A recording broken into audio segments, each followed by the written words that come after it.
Hello, hi everyone. My name's Jarvis, and this is my friend James, and we're here today to talk about careers and moving from a student world into a professional world. And everything that goes with that. Yeah. And it was inspired by Simon Sinek's video. The Millennial Question. The Millennial Question, yeah. I keep forgetting the name of that. The Millennial Question.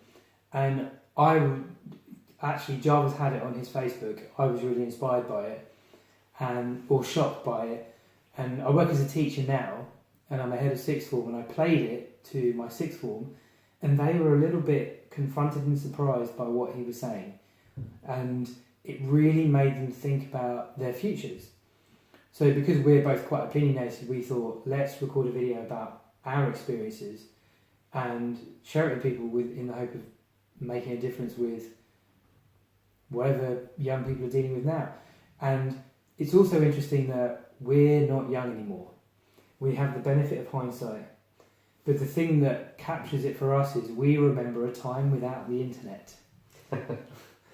Yes, MP3 players, cassettes. Nobody uses MP3 players anymore. Nobody uses cassettes anymore. My first computer had 64k worth of memory, which actually meant nothing to my year 11s and my sixth formers. They didn't know that 64k was nothing. And we're recording this on my phone, and that's how much technology has come on.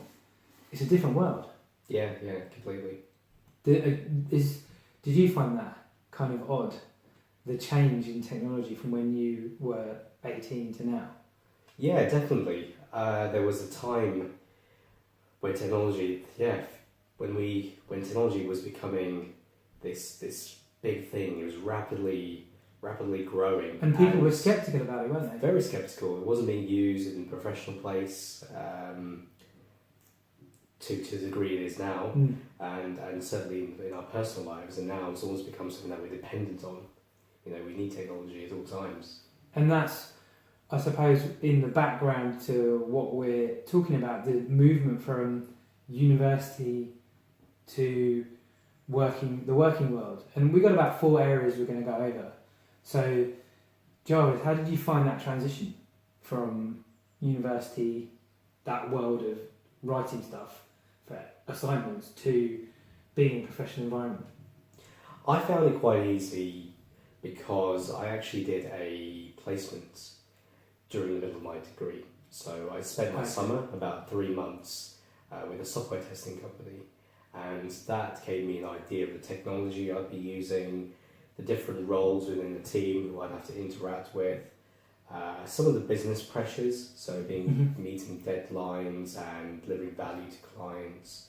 So I really got a good idea of what my career would bring once I graduated. And interestingly, one of the other things that helped was getting an idea of lifestyle. So going from a student living on a budget to having a paid job, and being able to afford certain things, and that was something that I was looking forward to graduating and starting up. So you have a pretty clear idea. My experience was not like that. My degree was business and psychology. I'm glad I did a year out, because I did a year out too. 2 years at uni, worked for a year, then did my finals. But I didn't really have a clear idea about what career it would lead to. And after I graduated, I was temping. And I was temping even though I'd worked for a year. It was a role in marketing, which can be really vague anyway. And when I was temping, I was building database stuff with that world. And I ended up working as a data analyst for a media agency. But I sometimes feel that I think nowadays university is almost missold. Like, if you go and get a university degree, you'll find it easy to get a job. Yeah. That wasn't necessarily my experience, but I didn't have a clear idea like you did, because it sounds like you were computer science business analyst. Yeah, I did have quite a clear idea about what I wanted to do. I did IT computing at A level, and I wanted to continue doing that, and that was my degree going forward. And I had an idea of the the aspect of software delivery, software Okay. development I wanted to go into, and that's what I do today. The contrast is interesting because you followed that path, and I've changed. Yeah, you spoke then about some of the different things that you did from graduating to taking some time out to do a gap year and some of the roles that you had since. Did you expect to change careers or take different paths? No, I didn't. And like the gap, it wasn't really a gap year. I think of a gap year as maybe before uni doing something and after uni doing something. Right. The placement year was part of my degree, and it wasn't. I didn't just walk into a role, but I knew early on that I wasn't going to have a job for life. My dad spent nearly 40 years working in the NHS. He was clear about what he was doing career-wise, but I realised quite quickly I had to take responsibility for what my career direction was going to be, right, and receive their guidance. Yeah. And I think if this is going to sound really like ridiculous, but a video like this then I think would have helped me question what I was doing and why I was doing it. Right. Even something like Start With Why would have made a big difference, I think, when I was 18, 19, 20. And the change, I didn't expect to be a teacher. I didn't expect to change to be a teacher.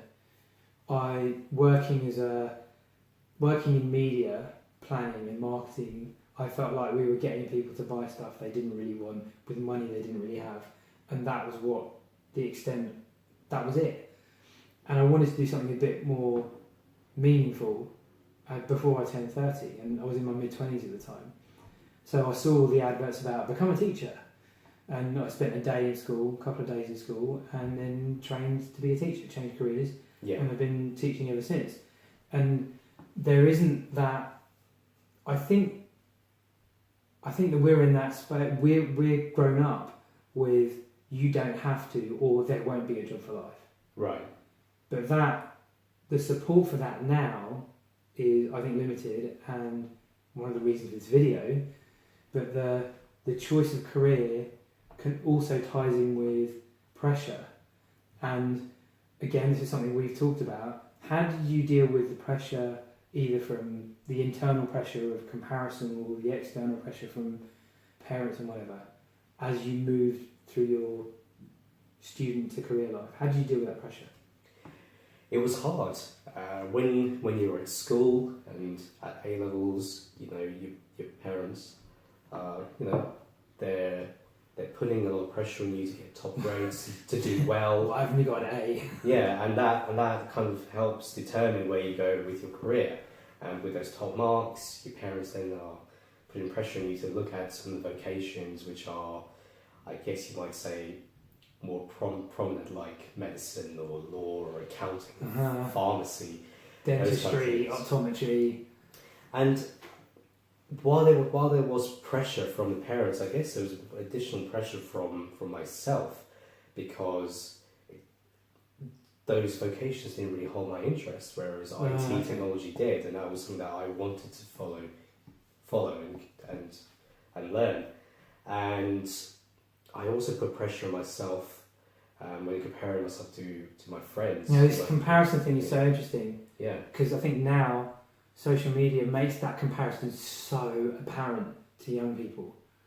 Yeah, definitely. It almost feels like you've got to put an image there of yourself out there and to be validated. Were there any comparisons you were making?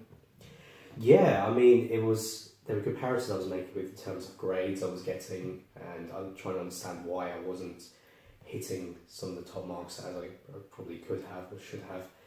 I was also making comparisons with some of my friends who, on graduation, they were going into graduate programs, and that was something that I hadn't done. Mm-hmm. It can have quite an unhealthy effect on you. Yeah. And I can identify with that. With the benefit of hindsight, I should have actually just concentrated on my own strengths and worked on those to help me get to where I wanted to be. I think that I had a similar kind of experience with comparing myself. Especially like you said, like my friends, some got on a graduate program, some didn't. One of my friends trained as an optometrist. He did his 3 years, he did his pre-reg, and then he was on a very good salary very quickly. Whereas I didn't, and I wasn't. And that comparison thing, I think, is really. I put myself under a lot of pressure to do that, and it ties into success, I suppose. Oh, definitely. Definitely. I was actually about to say, I mean, I guess those pressures that you're probably putting yourself probably manifested its way such that it kind of gave you this idea of success. It did. That maybe perhaps isn't the case right now. I think when I was younger, success meant one thing, and as I've got older with hindsight or whatever, it's changed. And when I was younger, I knew I wanted to do something that I liked doing, and I had to push against my family when I said I wanted to do psychology, because it's like a non-area to the traditional Asian pressure, and which has become a phrase in my school. Is that your phone going? You're going to have time to go away. We're doing important stuff. We're recording a video. Asian pressure has become a thing in my school. Like, people know about that, and success then, and success to the people I teach, is all about money and material things. For me, it was to a certain extent, but I've always wanted to do something meaningful and important to me. The way I thought, even then, was if I'm going to be doing something for 40, 50 years, I want to make sure I enjoy it. That was the justification I gave my dad at 18, 19 about wanting to study psychology. But the money wasn't, I don't think it was that as much of a driver for me, maybe, until I got older. What was it like for you? For me, you've kind of touched on a few points there, which are kind of true for me. Mm-hmm. Having a job meant I could afford tangible things. It was all about tangible things. It was about earning as much money as possible and buying really nice things, going on nice holidays. And now success is more about balance. That's such a cliche. It is a cliche. It is Any cliche. young people watching this, that's what he says success is: balance. But what does that even mean? I think I took too much into heart, too much into consideration into work and trying to be successful and having plenty of money, making money the be all and end all, and trying to move up the career ladder. But actually, it's now become more about happiness with my wife, being in love, looking at my well-being, being healthy, and if I can prioritise work along those different areas, then I'm happy, and that to me is success. And what about money? Money is still important. Don't get me wrong; it's still important, but it's not what it used to mean to me. I think it's really good that you say money is still important. It's still important to me. We want to maintain a certain lifestyle, and it's almost like we want it all, which is something I guess younger people kind of think of, but not to the same level that we do. Yeah. Maybe because we're older, or I'm old as a 40-year-old. But the definition of success definitely changes, and it's interesting how different we are. I think that's quite cool. The balance is important, and it might sound a bit of a cliche, but the money is important too. Do you think so? Money, your wife, your relationship with your wife, family, they're all intertwined. Yes. And I think that when you say balance, it can mean that you're just looking for something fulfilling rather than, and not thinking about the money. So I'm glad you said the money with it. I think that's important. I think if you have one, you kind of struggle without the other. And I think having the combination of all those, for me anyway, is success, which is happiness. Well, yeah, that's... success, happiness, all together. Really difficult thing. Yeah. So that's about the 4 areas we've talked about. The transition, going from uni to work, actually success, ending up with success, talking about what work is, why work is important, and how we chose our careers and the different pressures we've experienced. We'd love to know what you think of this video. Please comment, please leave some feedback. You can find out more about Jarvis. He's got his own website, jarvisdesouza.net. JarvisDeSouza.net. He spells D'Souza wrong, as far as I'm concerned. And because we're both D'Souza actually, but we'd love to hear what you think. Thanks so much, James. And yeah, if you want to find out more about James has a blog, James D'Souza at blogspot.co.uk. You can find us on the usual social media channels: LinkedIn, Facebook, Twitter. And yeah, we'd love to hear what you think. Jarvis uses Twitter. No, I use Twitter more than Jarvis. Jarvis uses LinkedIn much more because he's more respectable. My Twitter is at James D'Souza 76. But look us up, and thanks for watching. Thank you.